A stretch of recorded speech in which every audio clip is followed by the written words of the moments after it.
Apenas había salido el sol cuando Zora Jenkins se levantó del colchón improvisado bajo el toldo de la calle 9 del casco antiguo de la ciudad. Su cuerpo le dolía como siempre, pero esta mañana era diferente. Ella lo sintió. Bajo capas de abrigos raídos y bufandas cuidadosamente atadas, escondía un grueso cuaderno encuadernado en cuero oscuro, apretado contra su pecho como un relicario. Allí estaba la última evidencia restante, años de garabatos, copias, fechas, nombres e historias que nadie quería escuchar. La ciudad aún dormía, sin saber que ese mismo día, a las 9 de la noche, el Imperio Blackwell comenzaría a desmoronarse. Mientras tomaba un sorbo del café tibio que le ofrecía doña Ruth, la vendedora de bocadillos de la esquina, Zora se limitó a sonreír con la comisura de los labios. No era una sonrisa de alegría. Era el tipo de sonrisa que solo aparece en el rostro de alguien que lo ha perdido todo y, sin embargo, decidió regresar. Se puso más capas de ropa, ajustando cuidadosamente la bufanda burdeos que contrastaba con su cabello gris. Caminó durante casi una hora hasta el exclusivo barrio donde se encontraba el Hotel Grand Phoenix, el mismo edificio que él ayudó a diseñar y ver en pie. Con cada paso, los recuerdos volvían a inundarme, los encuentros con Edward, los bocetos hechos a mano, las noches de insomnio calculando estructuras, y luego el escándalo, la celda fría, las miradas de desprecio. Pero no fue un día para recordar, fue un día para actuar. Ya había probado el sonido de su propia voz decenas de veces, ensayado cada palabra frente al espejo roto de un baño público. Ya había revisado sus documentos, sus testigos, su dolor. Lo que vendría esa noche sería su última oportunidad, y ella sabía que allí no había nadie dispuesto a escucharla. Pero ella estaba dispuesta a hablar, y eso fue todo después de 25 años de silencio.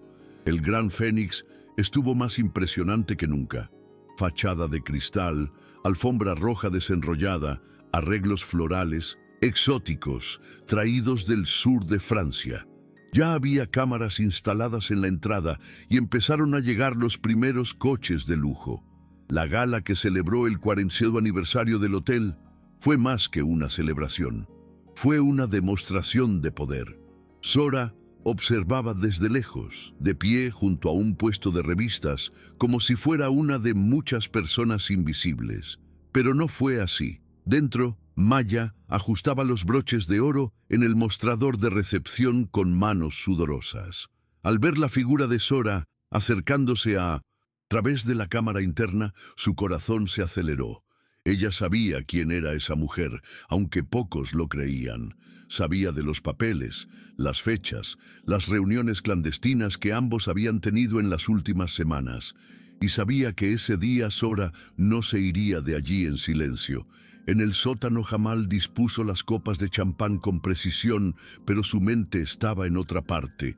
Recordó la conversación que había tenido con Zora en el callejón días antes, cuando ella le había mostrado el borrador original del plano del hotel, con su nombre firmado junto al de Edward. Eso lo puso incómodo. Nacido y criado en los suburbios, Jamal reconoció los signos de una historia reprimida. El dolor en los ojos de Zora no era el de alguien pidiendo limosna, era el de alguien exigiendo justicia. Cuando entró al vestíbulo esa mañana, pocos empleados le prestaron atención. Solo Maya se acercó discretamente, fingiendo estar organizando las carpetas del evento.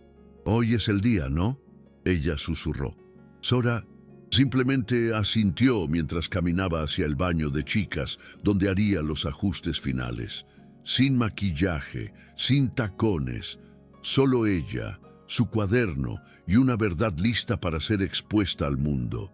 La tarde transcurrió lentamente para Zora. Dentro del baño, se encerró en uno de los cubículos y se sentó en la tapa del inodoro, abriendo silenciosamente su cuaderno. Sus manos temblaban, no por miedo, sino por el cansancio acumulado.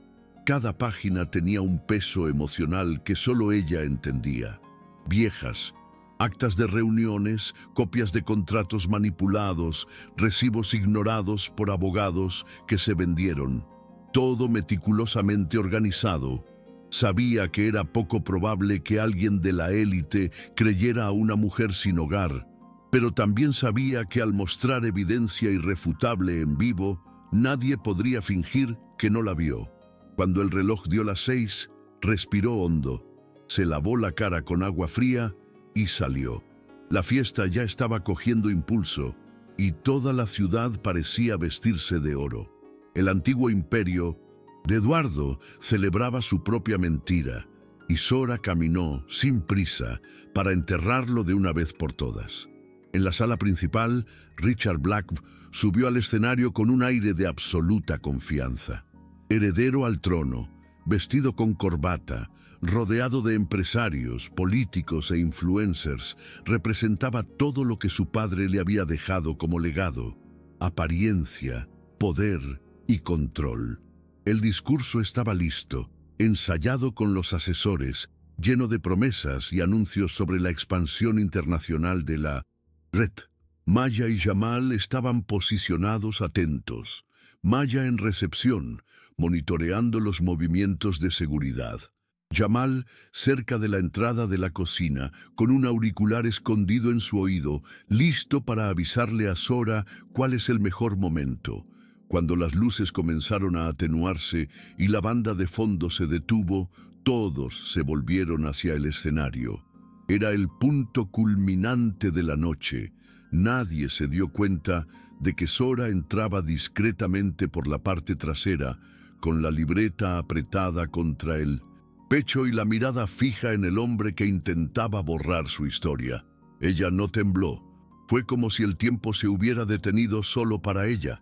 Sora se detuvo a unos metros del escenario. La luz la golpeó levemente, pero no lo suficiente para que alguien lo notara.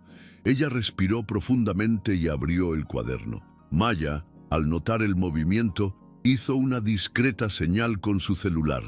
La transmisión en vivo previamente acordada había comenzado. En cuestión de segundos, los seguidores del perfil, falso creado por Jamal en el servicio de streaming, ya estaban viendo todo. Sora dio un paso adelante y con voz firme interrumpió el discurso de Richard. Lamento interrumpir su celebración, señor Black, pero antes de expandir su imperio, quizás debería explicar cómo lo construyó. El silencio que siguió fue absoluto. Las sonrisas se congelaron, las miradas se volvieron hacia la mujer de ropa desgastada, cabello gris y cuaderno en mano. Richard, desconcertado, intentó reír como si estuviera ante una especie de delirio. ¿Seguridad?, preguntó con el micrófono todavía encendido, pero nadie se movió. Maya ya había bloqueado discretamente el acceso al centro de seguridad y Jamal había cerrado la puerta trasera. Sora subió al escenario lentamente. La voz era tranquila, pero cada palabra cortaba el aire como una navaja. Me llamo Sora Jenkins. Soy la verdadera cofundadora de este hotel. Me acusaron falsamente de robo. Lo perdí todo, mi licencia, mi nombre, mi dignidad. Y aquí estoy, 25 Después. años. La primera frase de Richard resonó en la sala con naturalidad ensayada. Este hotel es un símbolo de excelencia, de legado y de visión de futuro. Sora había escuchado este discurso antes, no esas palabras exactas, sino la lógica detrás de ellas. Borrar el pasado para controlar el presente. Esperó hasta que apareció la segunda diapositiva en la pantalla gigante, mostrando la imagen del plano del primer piso del Gran Fénix, curiosamente sin ninguna firma. Era el momento. Caminó con determinación por el pasillo lateral, pasando junto a mesas cubiertas de plata y vino importado, mientras algunos invitados giraban la cabeza con desdén al verla acercarse. Cuando llegó al pie del escenario, el guardia de seguridad extendió su brazo para detenerla. Pero antes de que pudiera decir algo, Jamal apareció a su lado y le susurró algo al oído. El guardia vaciló. Eso fue suficiente. Sora subió los 3 escalones, sintiendo que todas las miradas se volvían hacia ella. Richard intentó ocultar su incomodidad con una sonrisa forzada. «Señora, este no es el momento», dijo por el micrófono. Pero Sora ya estaba frente a él, con su cuaderno abierto y la respiración controlada. «¿Quién no está en el momento?», respondió con firmeza. Se instaló un silencio incómodo. Algunos se rieron, otros sacaron sus teléfonos móviles, curiosos. «Me llamo Sora Jenkins. Diseñé este hotel, ayudé a fundarlo. Y este hombre y su padre me borraron de la historia con mentiras, racismo y corrupción». La sala reaccionó con una mezcla de asombro e incredulidad. «Tengo documentos, fechas, testigos, y todo esto se transmitirá ahora». Maya, ya posicionada en la cabina de sonido, activó la pantalla secundaria que Richard había reservado para mostrar imágenes de la nueva sucursal. En cambio, comenzaron a aparecer los contratos originales, los bocetos con el nombre de Sora y las grabaciones de audio del viejo Edward Black, admitiendo que ella había sido un problema que necesitaba ser resuelto. La reacción fue inmediata. Un intenso zumbido llenó la sala y los flashes de los teléfonos celulares comenzaron a sonar como si estuvieran en una conferencia de prensa improvisada. Richard intentó recuperar el control, pidió calma, dijo que ella era una invasora, que era un montaje absurdo, pero las imágenes en la pantalla eran demasiado claras y los rostros de la audiencia comenzaron a cambiar. Una firma del ingeniero constructor certificaba que el proyecto había sido entregado por Sora. Una foto antigua los mostraba a ambos juntos en la base del terreno. Un audio en el que Edward decía: «Ella era demasiado confiada, eso hacía todo más fácil», provocó un pesado silencio en la sala.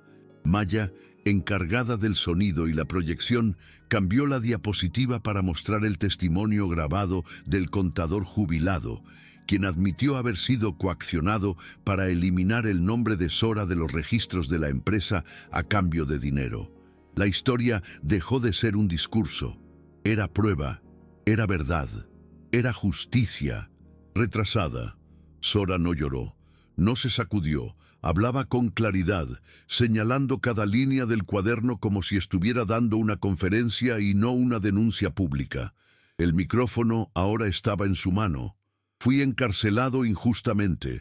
Esta mentira destruyó mi vida. Pero hoy no vine a pedir clemencia. Vine a demostrar que la verdad no muere solo porque intenten enterrarla». Al fondo de la sala, el abogado jubilado que la había ayudado, aún estando enfermo, observaba todo sentado, emocionado, con dificultad para respirar. Había prometido entregar personalmente la petición de reapertura del caso. Un grupo de jóvenes activistas grabó todo en vivo en las redes sociales, con más de 10.000 personas viéndolo en tiempo real. Sora, invisible durante tanto tiempo, ahora tomó protagonismo y centro de la historia. Jamal la miró con admiración. Maya contuvo las lágrimas. Y Richard, ante la inminente caída, ya no pudo ocultar el pánico en sus ojos. Seguridad intentó apagar el equipo, pero ya era demasiado tarde. La transmisión estaba siendo replicada por múltiples cuentas y páginas de activistas locales. Cada declaración, cada documento, cada imagen proyectada resonaba como un golpe contra décadas de silencio. El vídeo del ex empleado municipal, confirmando la falsificación de registros de propiedad, fue el detonante. La sala, una vez glamurosa y llena de sonrisas ensayadas, ahora era un caos. Algunos invitados se marcharon apresurados y avergonzados. Otros, visiblemente indignados, exigieron explicaciones. En medio de todo esto, Richard perdió el control. Gritó a los guardias de seguridad, intentó quitarle el micrófono de la mano a Sora, pero fue detenido por 2 policías que ya habían recibido una denuncia por fraude. Uno de los oficiales, al reconocerla, se dirigió a ella respetuosamente. «Señora Jenkins, ¿Desea presentar la denuncia formalmente aquí o en la comisaría? Respiró hondo y respondió con calma. Aquí, hoy, para que todos lo oigan. Afuera, una multitud comenzaba a formarse alrededor del hotel. Periodistas, curiosos, antiguos clientes, gente que ya había oído rumores sobre la leyenda borrada del Gran Fénix. La enfermera jubilada que atendió a Sora en los albergues se quedó en la acera, con lágrimas en los ojos, diciéndole a cualquiera que la escuchara. Habló de este día toda su vida, y nadie le creyó. Cuando el abogado finalmente subió al escenario con los documentos en la mano, se colocó el último clavo en el ataúd del Imperio Black. Él, con voz débil, explicó que el proceso de restitución de derechos ya estaba en marcha, con base en nuevas pruebas y testimonios. Todo lo que dijo esta mujer puede probarse legalmente, y así será. El impacto fue total. Sora, quien pasó años siendo ignorado, desacreditado, humillado, ahora era la voz más escuchada esa noche, y contrariamente a lo que muchos esperaban, no pidió venganza. Pidió reconstrucción. No quiero que este lugar sea destruido. Quiero que se reconstruya para otro propósito, dijo Sora mirando directamente a las cámaras. El Gran Fénix se construyó con la promesa de grandeza, pero sobre los escombros de la verdad. Ahora puede renacer para servir a quienes nunca tuvieron un lugar aquí. Había algo innegable en su presencia. No era carisma. Era la autoridad de un sobreviviente. Jamal miró a su alrededor y vio a colegas emocionados, algunos en silencio, otros grabando, y se dio cuenta de que algo realmente había cambiado. Richard, avergonzado y en silencio, fue retirado por la policía en medio de los gritos de la prensa y los flashes de las cámaras. No pudo resistirse. Sabía que era inútil. De fondo, el sonido de la transmisión en vivo aún resonaba, con comentarios de apoyo y hashtags invadiendo Internet. El nombre de Sora Jenkins, hacía tiempo olvidado, ahora se pronunciaba en todo el país. Al final del evento la sala lucía diferente. No hubo más poses, no hubo más champán, no hubo más sonrisas falsas, solo verdad. Maya se acercó a Sora, ofreciéndole agua. Abrazo silencioso. Jamal se quedó allí un rato sin decir nada, simplemente mirándola con una mezcla de orgullo y respeto. «Lo lograste», susurró. Pero Sora sabía que no era el final. Fue el comienzo. Al día siguiente, los titulares de los periódicos y sitios web mostraron su foto en el escenario, sosteniendo el cuaderno, un símbolo de resiliencia y coraje. El equipo legal inició el proceso de reclamación de propiedad intelectual y patrimonial con base en los documentos recuperados. Y Sora, rechazando propuestas sensacionalistas, reunió a sus aliados y propuso algo que lo cambiaría todo: transformar el Gran Fénix en un centro de impacto social. Podemos devolverles la dignidad a quienes lo perdieron todo y demostrar que este lugar puede significar algo más grande. Los meses siguientes fueron intensos. Incluso con la repentina visibilidad, Sora rechazó invitaciones a programas de televisión y entrevistas sensacionalistas. Ella prefería las reuniones comunitarias, las conversaciones con jóvenes vulnerables y las asociaciones con universidades y ONG. Comenzó a vivir en la parte trasera del propio hotel, ahora en construcción, donde seguía de cerca cada renovación. Las paredes, antes frías e imponentes, comenzaron a ganar color, significado y propósito. Las lujosas habitaciones fueron adaptadas para albergar a familias en situación de calle, mujeres víctimas de violencia y jóvenes que han salido del sistema penitenciario. Cada detalle fue pensado con respeto. Sora sabía exactamente lo que era ser tratado como una persona invisible, y se aseguró de que nadie allí tuviera que pasar por eso nuevamente. No se trataba de caridad, se trataba de justicia, la misma justicia por la que había luchado sola durante más de 2 décadas. El nombre del nuevo espacio se decidió en asamblea, donde estuvieron reunidos todos los trabajadores, residentes y socios. Phoenix Rising Hotel and Community Center. Un nombre que simbolizaba no solo su historia, sino la de todos aquellos que, como ella, fueron quemados por las llamas de la exclusión y decidieron renacer.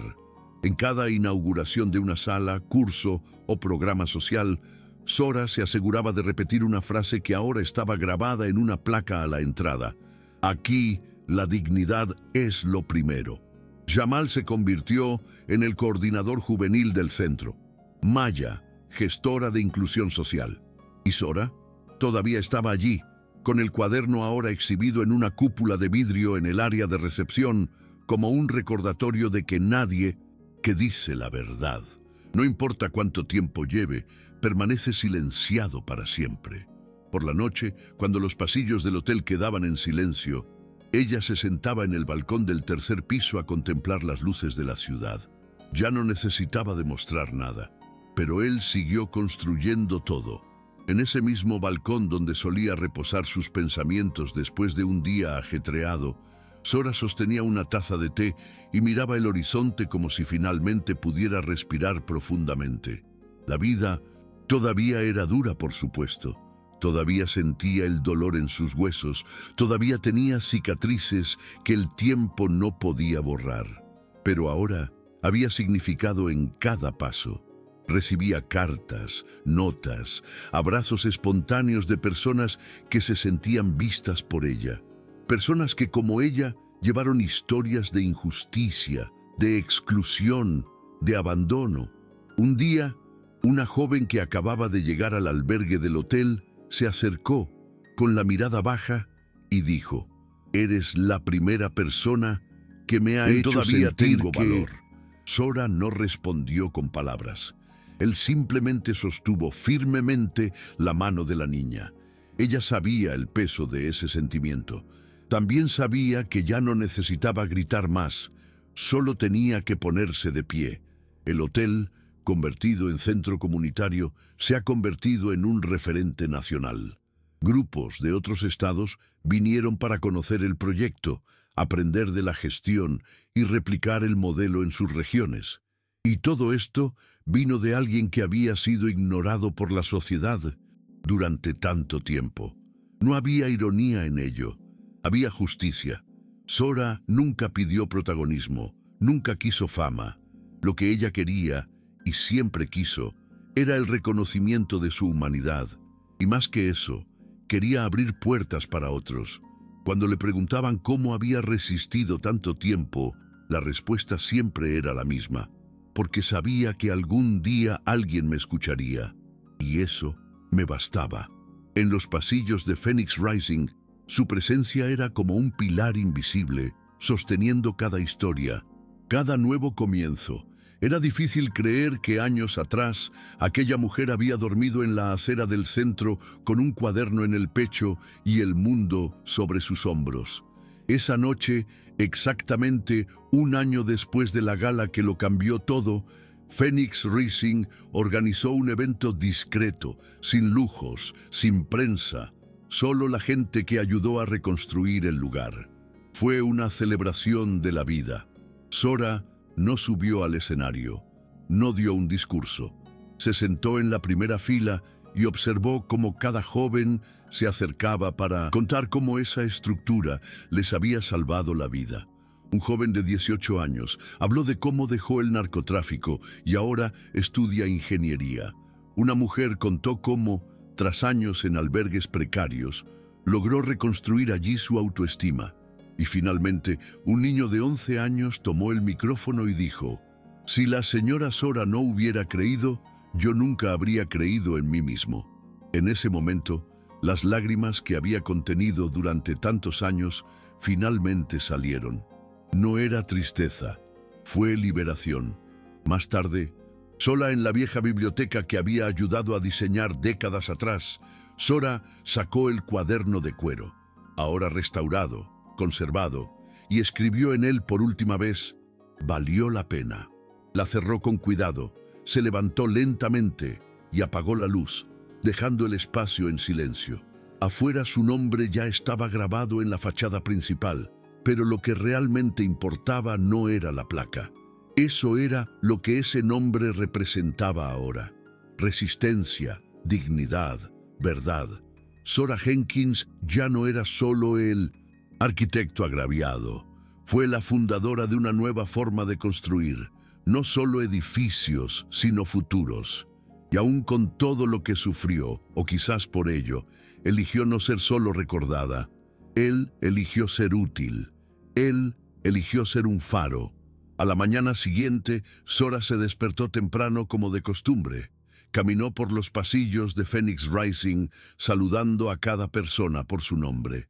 Pasó por la oficina legal, tomó café con los nuevos voluntarios, recorrió las habitaciones recientemente renovadas y luego se sentó con Jamal para revisar los planes para su próximo proyecto, un curso gratuito de arquitectura y diseño para jóvenes de la comunidad. Necesitan soñar con espacios que los incluyan, afirmó con firmeza. Su mirada permaneció igual, serena, pero decidida. Maya llegó poco después, con papeles en mano y algunas noticias. La universidad local había aprobado la inclusión de Zora en el grupo de profesores invitados para un curso sobre arquitectura social. Zora sonrió, medio sorprendida, medio en paz. Pensé que había hecho mi parte. Maya respondió sin dudarlo. Sí, lo hiciste, pero ahora todos quieren aprender de ella. Y así fue como, sin querer gloria ni venganza, Zora Jenkins se convirtió en el símbolo de una generación. No por haber ganado una batalla contra un imperio, sino por haberse superado a sí misma, al silencio, a la injusticia y a la invisibilidad. Su historia comenzó a contarse en escuelas, universidades y centros culturales. Pero lo que más le gustaba era sentarse en el balcón del hotel al final del día, ver a la gente ir y venir, buscando refugio, dignidad, esperanza, porque allí, en ese lugar que antes la había rechazado, finalmente encontró lo que tanto le habían negado, la pertenencia. Y mientras hubiera alguien que necesitara ser escuchado, ella estaría allí, con el cuaderno en el pecho y la verdad en la voz, lista para recordarle al mundo que nadie es irrelevante cuando decide no rendirse.